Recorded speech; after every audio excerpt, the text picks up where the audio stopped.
Hey y'all, happy September. Sorry the newsletter's coming out a little bit late this month. Took a little vacation at the beginning of the month. Hope you enjoyed a great Labor Day weekend. Our last little hurrah of summer as we move into the fall. I'm loving that it's feeling more like fall in Atlanta. Hope you're enjoying some cooler temperatures. And that being said, we are gearing up for our fall client event. A lot of you came out to the Inman Park Festival last spring. We had a great time doing the tour of homes.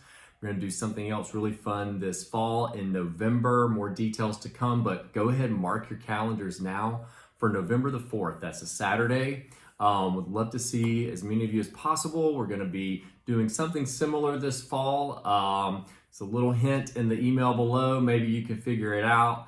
I'll tell you what, the first person that emails me back and has a guess on what the fall client event is going to be gets a free ticket, free entry. So anyway, that being said, enjoy the newsletter. There's as always, some interesting information below. We've got our crystal ball out and we're looking at mortgage interest rate predictions and forecasts for the remainder of this year and next year into 2024, and some other fun stuff going on around Atlanta these days. So that's it for now, and we'll see you again next month. Cheers.